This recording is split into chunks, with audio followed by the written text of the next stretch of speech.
2020 match தான் life கடைசி வரைக்கும் அடிச்சு நீ ஆடு மாமு என் மாமு.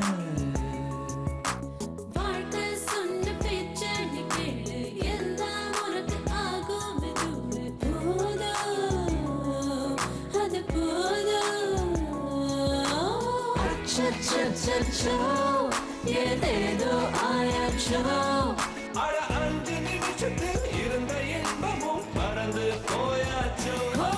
நெஞ்சத்தை கிள்ளாதே அது பாவம் கொள்ளாதே நெஞ்சத்தை கிள்ளாதே அது பாவம் கொள்ளாதே.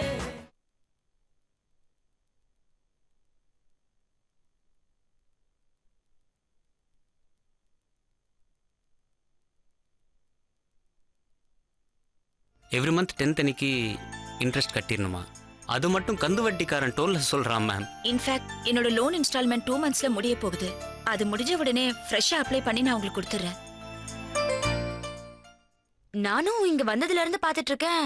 சுப்புலட்சுமி கண்ணுல படவே இல்லையே. இத கூப்பிடுறேன்.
என்னாச்சு சித்?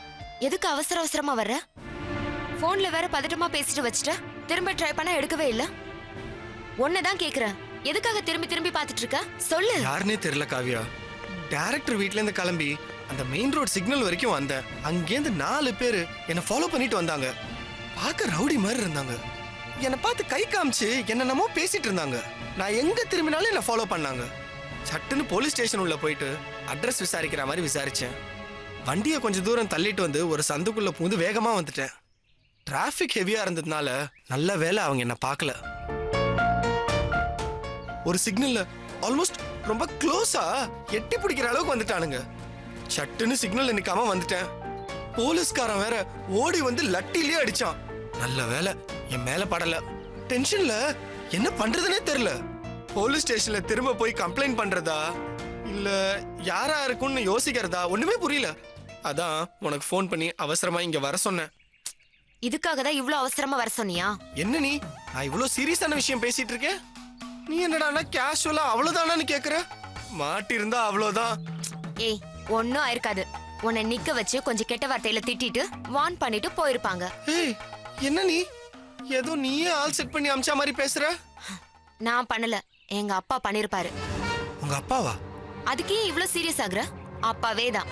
பின்ன ராத்திரி நேரத்துல பொண்ணை அடிக்கடி வந்து வீட்டுல இறக்கி விட்டுட்டு பை அங்கிள்னு சொல்லிட்டு போனா இன்ஃப்ளூயன்ஸ் இருக்கிற எந்த அப்பாவும் இதைத்தான் செய்வாங்க. என்னால நம்பவே முடியல காவியா. உங்க அப்பாவா ஆளை வச்சு என்ன மிரட்டி இருப்பாரு? ஆமா, நம்ம விஷயத்த அப்பா ஸ்மெல் பண்ணிருப்பாருன்னு நினைக்கிறேன். நேரடியா என்கிட்ட பேசி மேட்டர் காம்ப்ளிகேட் ஆக்காம இன்டைரக்டா உன்னை இப்படி மிரட்டினா எஸ்கேப் ஆயிடுவேன்னு பாக்குறாரு. அதுக்கு இப்ப என்ன பண்ணணும் காவியா?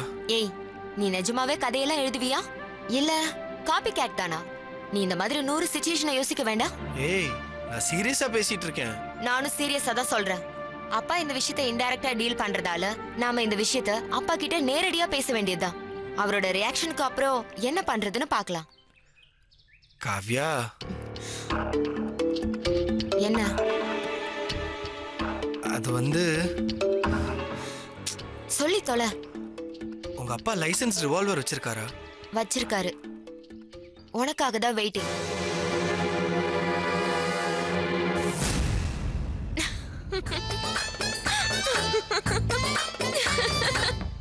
ஏய், நீ சரியான பயந்தாங்கொலி. பயந்தது போதும், வா வந்து என்ன காலேஜ்ல டிராப் பண்ணு.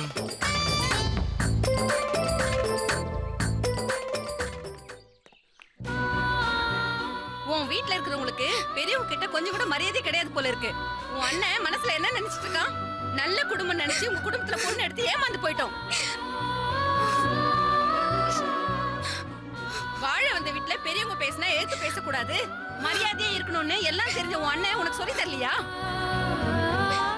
பார்க்க தானே போறேன் இந்த வெள்ளி சீர் விஷயத்துல உன் அண்ணன் லட்சணத்தை. ஏதாவது தப்பு நடக்கட்டும், அப்போ உன் அண்ணனை உண்டு இல்லைன்னு பண்றனா இல்லையான்னு பாரு.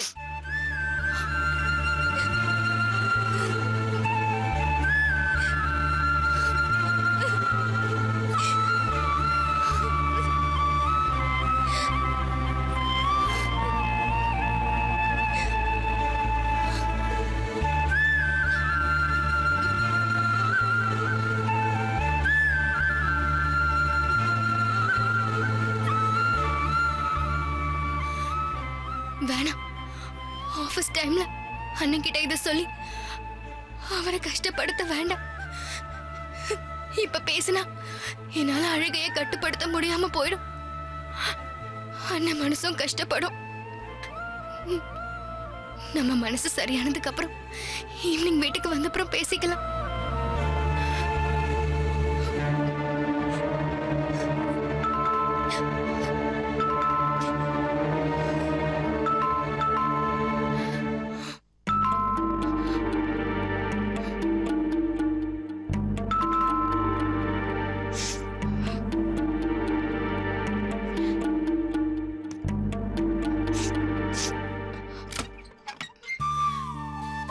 வாங்க மாமா.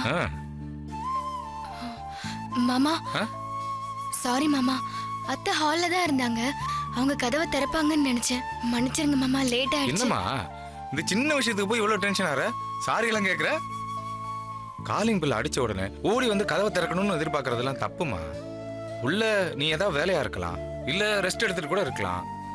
இப்ப வெளியில போனா பஸ்ஸுக்கு ட்ரெயினுக்கு ஏன் ஹோட்டலுக்கு போய் சாப்பிட போனா கூட கொஞ்ச நேரம் வெயிட் பண்றோம். அப்படி இருக்கும்போது நம்ம வீட்டு வாசல்ல கொஞ்ச நேரம் வெயிட் பண்ணா என்னமா தப்பு? சரி மாமா, சாப்பிட வாங்க. பின்ன கண்டிப்பா போய் குளிச்சுட்டு ஃப்ரெஷ் அப் ஆயிட்டு வந்துறேன். நீ எடுத்து வை. ம்.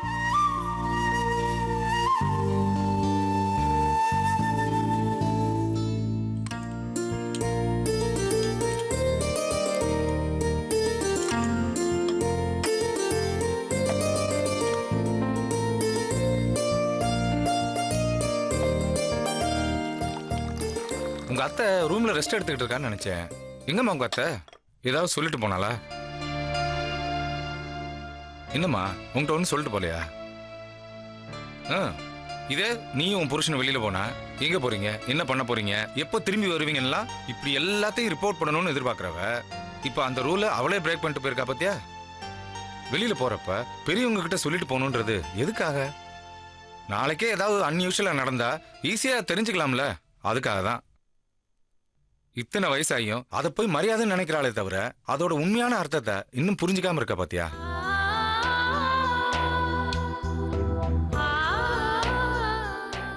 ஆமா, நீ சாப்பிட்டியா? வந்த உடனே கேட்கணும்னு நினைச்சேன். ஏமா ஒரு மாதிரியா இருக்க? உடம்பு ஏதாவது சரியில்லையா, இல்ல வேற ஏதாவது பிரச்சனையா? அதெல்லாம் ஒண்ணும் இல்ல மாமா, லேசான தலைவலி அவ்வளவுதான். ஒரு மாத்திரை போட்டு கொஞ்ச நேரம் ரெஸ்ட் எடுத்தா சரியாயிடும். நீங்க சாப்பிடுங்க மாமா. நான் சாப்பிட்றதுலாம் இருக்கட்டும், நீ சாப்பிட்டியான்னு கேட்டதுக்கு என்ன பதில் வரலையே? காலையில லேட்டா தான் மாமா சாப்பிட்டேன், பசிக்கல.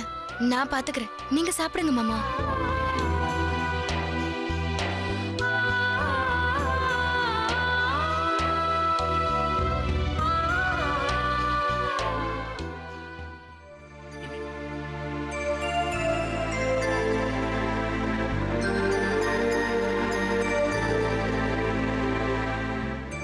ஏம்மா உன் மனசுல நான் என்னவா இருக்கேன்? மாமாவாவா இல்ல நந்துவோட அப்பாவாவா? என்ன மாமா கேள்வி இது? உங்களை மாமாவா தான் நினைச்சிட்டு இருக்கேன். ஆனா நான் உன்னை என் பொண்ணா நினைச்சிட்டு இருக்கேம்மா. நீயும் அப்படி என்ன அப்பாவை நினைச்சிட்டு இருந்தா உண்மையை சொல்லு. ஏதாவது உப்பு பெறாத விஷயத்துக்காக உங்க அத்தை உன்னை கண்டிச்சாளா? சொல்லுமா. ஏய், என்ன விஷயம் சொல்லு சந்தியா.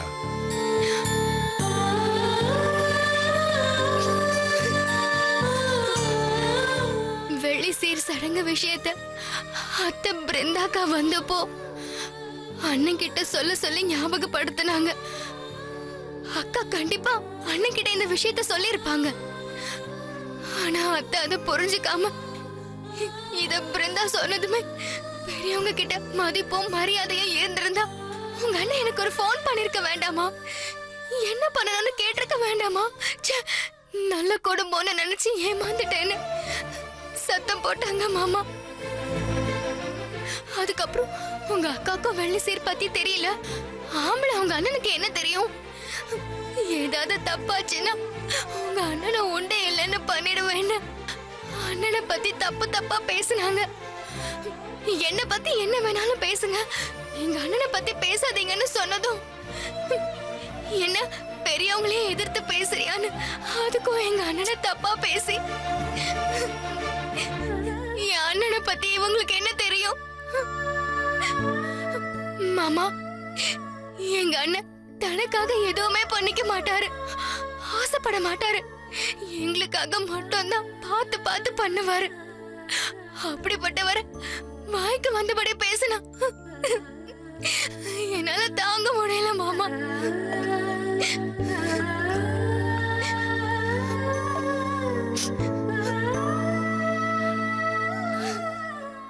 இந்த பாருமா, அவதான் புத்தி கட்டத்தனமா ஏதோ பேசுறான்னா அது நீ ஏமா பெருசா எடுத்துட்டு ஒன்னும் கஷ்டப்படுத்திக்கிற? இந்த வெள்ளி சிறு விஷயத்துல இவ்வளவு கலாட்டா நடந்திருக்கா? இத எதுக்காக ஒரு சம்பிரதாயமா வச்சிருக்காங்கன்னு அவளுக்கு புரிஞ்சிருந்தா அவ இந்த தப்பே பண்ணிருக்க மாட்டா. அந்த காலத்துல கல்யாணம் ஆகி புகுந்த வீட்டுக்கு போற பொண்ணுக்கு அந்த வீட்டு மனுஷங்கள்லாம் நல்லா பழகிற வரைக்கும் அவன் மனசு பிறந்த வீட்டையும் அந்த மனுஷங்களையும் தான் நினைச்சுக்கிட்டு இருக்கும். அப்பெல்லாம் இந்த மாதிரி அடிக்கடி பேசுறதுக்கு போனோ இல்ல அடிக்கடி போயிட்டு வர்றதுக்கு டிரான்ஸ்போர்ட்டோ ஒன்றும் பெருசா கிடையாது. லெட்டர் மட்டும்தான் ஒரே ஆப்ஷன். அதனாலதான் கல்யாணம் ஆன பொண்ணுக்கு பிறந்த வீட்டு ஏக்கம் இருக்கக்கூடாது அப்படிங்கிறதுக்காக மாசம் வெள்ளி சீரு அப்படின்னு பிறந்த வீட்டுல இருந்து கொண்டு வரணும்னு வச்சாங்க. வந்தா சீர் மட்டுமா வரும், பெத்தவங்களும் தானே வருவாங்க. அப்ப பொண்ணு அவங்கள பார்த்து சந்தோஷப்படணும் அப்படிங்கறது அந்த சடங்கோட சம்பிரதாயமே. அப்படி பார்த்தா உங்க வீட்ல இருந்து வர்ற வெள்ளி சீர் எவ்வளவு வெயிட்டுங்கிறது முக்கியம் இல்ல, அதை கொண்டு வர அண்ணன் தான் முக்கியம். அவரு பார்த்துட்டு போறப்ப நல்ல இடத்துல தான் நம்ம தங்கச்சி வாக்கப்பட்டிருக்கா அப்படின்னு சந்தோஷமா போறாருல்ல, அதுதான் முக்கியம். அதை புரிஞ்சுக்காம சடங்கு சம்பிரதாயம் அப்படின்னு பேசுற என் பொண்டாட்டியோட முட்டாள்தனத்தை என்னன்னு சொல்றது? இந்த பாருமா, உங்க அண்ணன் மேல நான் ரொம்ப மரியாதை வச்சிருக்கேன். இந்த ஜெனரேஷன்ல இப்படிப்பட்ட பையனை பாக்குறது ரொம்ப கஷ்டம். நீங்க 3 பேருமே அந்த விஷயத்துல ரொம்ப லக்கி. அவர் நல்ல மனசுக்கு ரொம்ப நல்லா இருப்பாருமா. அதனால இவ சொன்னாங்கிறதுக்காக நீ வருத்தப்பட்டு இருக்காத. என்ன கேட்டா ஒரு வீட்டுல காசு பணம் கூட குறைச்சலா இருக்கலாம், ஆனா சந்தோஷமும் திருப்தியும் தான் நிறைய இருக்கணும். உங்க அண்ணனை பத்தி அவ தப்பா பேசினதுக்கு நான் மன்னிப்பு கேட்டுக்கிறேம்மா. என்ன மாமா, நீங்க போய் பெரிய வார்த்தை எல்லாம் பேசிக்கிட்டு அண்ணனை பத்தி பேசினதால நான் கொஞ்சம் எமோஷனல் ஆயிட்டேன், அவ்வளவுதான். நீங்க இப்ப பேசினதும் என் மனசுக்கு கொஞ்சம் ஆறுதலா இருக்கு. என் அண்ணனை பத்தி யாரு பேசினாலும் என்னால தாங்கிக்க முடியாது மாமா. ஏமா, அதுக்கு தானமா நான் மன்னிப்பு கேட்டேன். வேற என்ன பண்ணணுங்கிற? ஸ்கூல் பசங்க மாதிரி பெஞ்ச் மேல ஏறி நிக்கணுமா இல்ல தோப்புக்கரணம் போடட்டுமா? உங்க அப்பா கொஞ்சம் வயசானவம்மா, பார்த்து ஏதோ கொஞ்சம் கன்சிடர் பண்ணி பனிஷ்மெண்ட் கொடு. That's my girl. வா உட்கார். இந்த சந்தோஷத்தோடய நல்லா சாப்பிடணும். என்ன உட்கார், உட்காருமா. எனக்கு பெண் குழந்தைங்கன்னா ரொம்ப இஷ்டம். என்னமோ தெரியல, அந்த ஆசை நிறைவேறவே இல்லை. இப்பதான் உன் மூலமா அந்த ஆசை நிறைவேற ஆரம்பிச்சிருக்கு. உட்காருமா. பரவாயில்ல மாமா, உட்காருமா. இல்ல மாமா, நான் போட்டுக்கிறேன். வேண்டாம், நான் போறேன் இரு. நான் பரிமாறுறேன், நீ வயிறார திருப்தியா சாப்பிடு, சரியா? சரிங்க மாமா.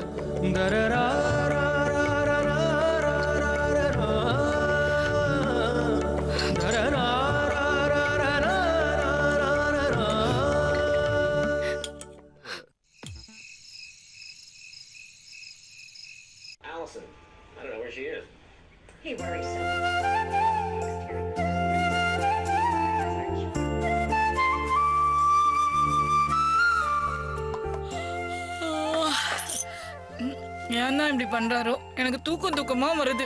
மணி 11 ஆக போகுது, இன்னும் சாப்பிட வர மாட்டேங்கிறாரு.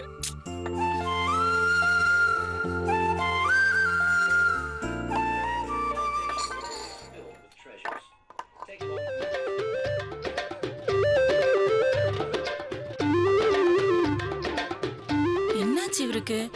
மணி 11 ஆகுது. காலையில டான் 5 மணிக்கெல்லாம் எழுந்து வாக்கிங் போகணும்னு 10 மணிக்கெல்லாம் படுத்துருவாரு. இன்னைக்கு இன்னும் முழிச்சுக்கிட்டு இருக்காரு. சாப்பிட வாங்கன்னு கூப்பிட்டா 9 மணில இருந்து பசியிலன்னு இதையே சொல்லிக்கிட்டு இருக்காரு. கேட்டா வல்லுன்னு நாய் மாதிரி விழுந்து கொத்தருவாரு. எப்படியே போங்க, எனக்கு என்ன.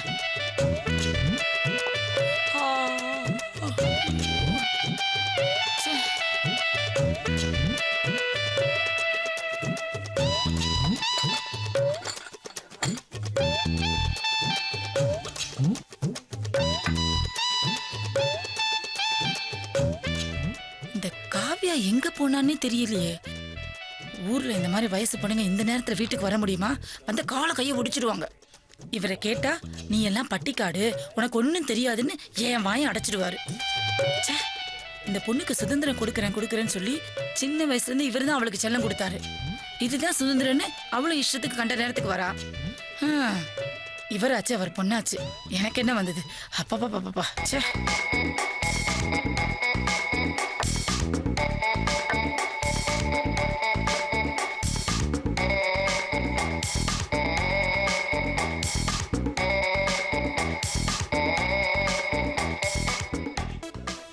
என்ன இல்ல, மணி 11 ஆக போகுது. இப்படி கண்ட டைம்ல சாப்பிட்டா உடம்பு தான் கெட்டு போகும். சாப்பிட வாங்க. நீ சாப்பிட்டியா? அமைதியா சத்தமிடாம இருக்கும்போது தெரியுது நீ சாப்பிட்டுருப்பேன்னு. போய் படு. ஆமா, என்கிட்ட 11 மணி ஆச்சே இன்னும் சாப்பிடலையான்னு கேட்குறியே. 11 மணி ஆயும். உன் பொண்ணு காவியா இன்னும் வீட்டுக்கு வரல.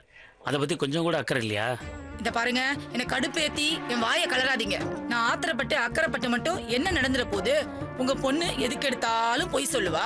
ஏன்டி நீ கோவம் வந்து கண்டிக்க போனா அவளெல்லாம் கண்டிக்காத, சாஃப்டா சொல்லு, அப்படி இப்படின்னு எனக்கே அட்வைஸ் பண்ணுவீங்க. இதெல்லாம் பார்த்து எனக்கே அழுத்து போச்சுங்க. சரி, நீங்க சொல்றபடியே வரேன். ஆனா என்னைக்கு ஆக்சிடென்ட் ஆச்சுன்னு சொன்ன அந்த பொண்ணு கோவில்ல பார்த்தேனோ அன்னைக்கே முடிவு பண்ணிட்டேன், உங்க பொண்ணு எதுக்கும் துணிஞ்சவ, அசர மாட்டான்னு சொல்லிட்டு. இப்ப மட்டும் நீங்க சொல்லுங்க, நான் ஒதுங்கிக்கிறேன்னு. நான் அவளை கண்டிச்சுக்கிறேன். பேசிட்டியா? பேசி முடிச்சிட்டியா? இல்லை இன்னும் ஏதாவது பேசணுமா? இப்படியே நீ கோவப்பட்டு பேசிட்டே இருந்தேன்னு வச்சுக்கோ, ஏறி இருக்கிற பிபி இன்னும் ஏறிடும். நான் பார்த்துக்கிறேன், நீ போய் படு. இந்த பாருங்க, இப்ப சாப்பிட வர போறீங்களா இல்லையா? வரேன். ஆனால் அதுக்கு முன்னாடி இன்னைக்கு மார்னிங் ஒரு விஷயம் நடந்திருக்கு. அதுக்கு உன்னோட பொண்ணோட ரியாக்ஷன் என்னன்னு இன்னைக்கு பார்க்கணும். அதுக்கப்புறம் தான் சாப்பாடு, தூக்கம் எல்லாமே. ஐ ஆம் வெயிட்டிங்.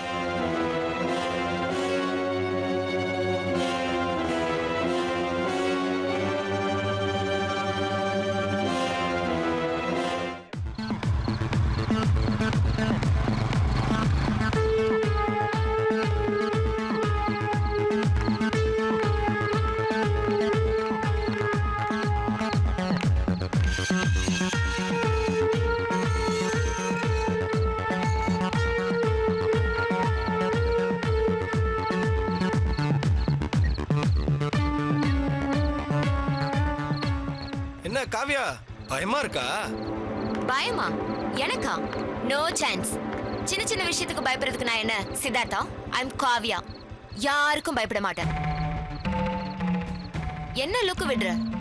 காலையில நடந்ததெல்லாம் ஞாபகம் இருக்குல்ல? யாரோ உன்னை பைக்ல ஃபாலோ பண்ணாங்க, பாக்குறதுக்கு ரவுடி மாதிரி இருந்தாங்கன்னு. ஏதோ உன்னை கொலை பண்ண துரத்துன மாதிரி வேர்த்து விறுவிறுத்து வந்தியே, மறந்துட்டியா? இல்ல உனக்கு செலக்டிவ் அம்னீஷியாவா? இதே எனக்கு நடந்ததுன்னு வச்சுக்கோயே, இந்த பிரச்சனையை நான் வேற மாதிரி ஹேண்டில் பண்ணிருப்பேன். அவங்க வண்டி நம்பரை ஃப்ரெண்ட்ஸுக்கு கொடுத்து அவசர உதவிக்கு சொல்லி இந்நேரம் கவர்மெண்ட் கெஸ்ட் ஹவுஸ்ல தங்க வச்சிருப்பேன். பா காவியா, சும்மா சொல்லக்கூடாது. பின்ற நீ எப்படி காவியா? என்னால மட்டும் இதெல்லாம் யோசிக்க முடியல. நீ இந்த சிட்னி ஷெல்டன் புக்ஸ்ல நிறைய படிப்பல்ல? இங்க பாரு, எல்லாத்துக்கும் ரெஃபரன்ஸ் பார்த்து அது படி வாழ்ந்தா அது சரியாவே இருக்காது. பேப்பர்ல வர ராசி பலன் மாதிரி தான். எத்தனை லட்சம் பேர் படிப்பாங்க, எல்லாருக்கும் எப்படி ஒத்து போகும்? லாஜிக்கலா திங்க் பண்ணு. ப்ராப்ளம் வந்தா தைரியமா ஃபேஸ் பண்ணு. டென்ஷன் ஆனா நம்ம பிரைன் டிராஃபிக் ஜாம்ல சிக்கின ஆம்புலன்ஸ் மாதிரி ஸ்டக் ஆயிடும். பயமே இருந்தா கூட ஆப்போசிட் பார்ட்டிக்கு தெரிய வச்சிட கூடாது. நம்ம வீக் பாயிண்ட் தெரிஞ்சா அவனுக்கு இன்னும் ஈஸி ஆயிடும். நீ இந்த பிஏ இங்கிலீஷ் லிட்டரேச்சர் படிக்காம கிரிமினாலஜி படிச்சிருந்தேன்னு வையேன், ஹம், கலக்கிருப்ப. நான் கலக்குறது இருக்கட்டும். இனி ஃபியூச்சர்ல இப்படி ஒரு பிரச்சனை வந்தா நீ கலங்காம இருந்தா சரி. தைரியமா எதிர்த்து நில்லு. அப்ப அவன் பயப்படுவான். எப்படா தைரியமா இருக்கான்னு அவன் யோசிப்பான். என்ன புரிஞ்சுதா? இப்ப நான் கொடுத்த டிப்ஸ்க்கு நாளைக்கு ஈவினிங் கிரீம்ஸ் ரோட்ல ஒரு நல்ல ஜூஸ் கடை இருக்கு, அங்க ட்ரீட் கொடு. என்ன ஓகே, இப்ப கிளம்பு.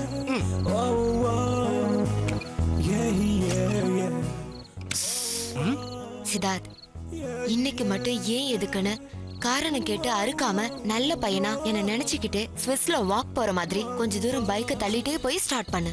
ஓகே, ம், பை. பை.